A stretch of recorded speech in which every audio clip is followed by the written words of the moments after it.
ঈদ মোবারক সবাইকে। ঈদের লম্বা ছুটি হোপফুলি ভালো যাচ্ছে। তো সোশ্যাল মিডিয়াতে ইদানিং আমি একটা জিনিস প্রায় খেয়াল করছি, সেটা হচ্ছে যে সিভি রাইটিং একটা বিরাট প্রফেশন হয়ে দাঁড়িয়েছে আমাদের এইচআর দের জন্য। আমি নিজে এইচআর এ 11 বছরের মতো কাজ করছি। সো হচ্ছে আমি জানি আমার অনেক সিনিয়র কলিগসরা হয়তো এটাতে একটু অফেন্ডেড ফিল করবে, তারপর ওই জিনিসটা আমার জানানো আমার মনে হচ্ছে একটা সোশ্যাল অব্লিগেশন হয়ে গেছে।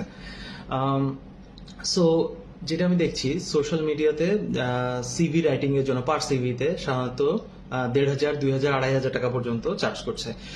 সো আমার একটা কোশ্চেন হচ্ছে, ফর গড সেক আপনারা কেন এই স্ক্যামটাতে যাচ্ছেন? আমি ডিরেক্টলি এটাকে স্ক্যাম বলবো, কারণ হচ্ছে এখানে যখন সিভি রাইটিং এর কথা বলছেন আপনি, এই সিভিটা যখন কারো কাছ থেকে আপনি লিখে নিচ্ছেন, ধরলাম খুবই ভালোভাবে লিখেছে, সব কি পয়েন্টস গুলো আপনার ক্যারিয়ারকে খুব সুন্দর করে হাইলাইট করছে, কিন্তু ঘটনা হচ্ছে যে এটা ম্যাক্সিমাম কয়টা জবের জন্য আপনার জন্য হেল্পফুল করবে? একটা, দুইটা? হ্যাঁ, কারণ হচ্ছে প্রতিটা জব 90% ক্ষেত্রে প্রতিটা জবের যে জব ডিসক্রিপশন হয় সেটা আলাদা হয়। আলাদা হওয়ার কারণ হচ্ছে ইন্ডাস্ট্রি ভেদে আলাদা হতে পারে, কোম্পানির পলিসি ওয়াইজ আলাদা হতে পারে।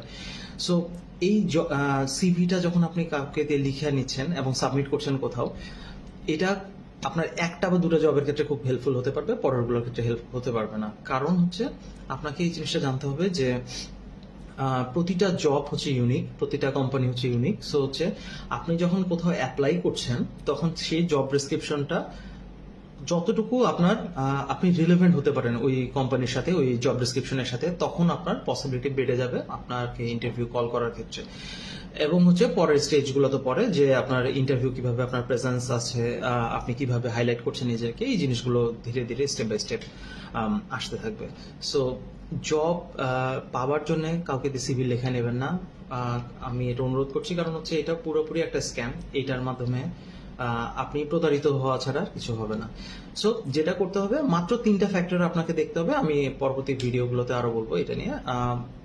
এক হচ্ছে আপনার অবজেক্টিভ, আপনার ক্যারিয়ার সামারি, আপনার হচ্ছে অ্যাচিভমেন্টস। এই তিনটাকে যদি আপনি প্রপারলি হাইলাইট করতে পারবেন, ডাজেন্ট ম্যাটার আপনার কর্পোরেটের রেফারেন্সে কে আছে কে নাই, এখন এগুলো কিছু ম্যাটার করে না। কারণ যখন আপনার এটিএস সফটওয়্যারে পড়বে আপনার সিভিটা, যখন সর্টিং এর জন্য, যেখানে হিউম্যান টাচই নেই, সেখানে হচ্ছে কারো বড় কোনো মেজর জার্নালের রেফারেন্স দিয়ে আপনার কোনো লাভ হবে না।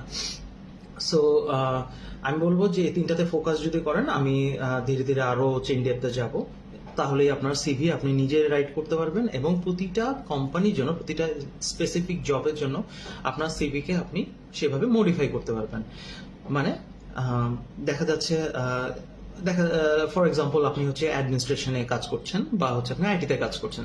সো আপনার কি মনে হয় যে আপনি একটা আইটি কোম্পানিতে যখন অ্যাপ্লাই করছেন, তখন আপনার সিভিটা যেভাবে রিপ্রেজেন্ট করবে আপনাকে, একই একই পার্সন, মানে আপনি যখন হচ্ছে একটা গার্মেন্টস কোম্পানিতে, একটা ফার্মাসিউটিক্যাল কোম্পানিতে অ্যাপ্লাই করবেন, তখন ঠিক একইভাবে আপনাকে রিপ্রেজেন্ট করলে আপনার হেল্প হবে ইন্টারভিউ পাওয়ার ক্ষেত্রে? না। সো এটা হচ্ছে কাস্টমাইজ করে প্রত্যেকটা জবের জন্য আলাদা আলাদা ভাবে আপনার সিভিটা রেডি করতে হবে। হ্যাঁ, এটা হচ্ছে টায়ারিং কাজ, but it's a one time job. কারণ হচ্ছে আপনার মূল কাজে যদি জব হান্ট করা হয় যে প্রাইমারি স্টেজে এই মুহূর্তে, তাহলে ডেফিনেটলি আপনাকে এই জিনিসগুলোতে ঠিক করতে হবে।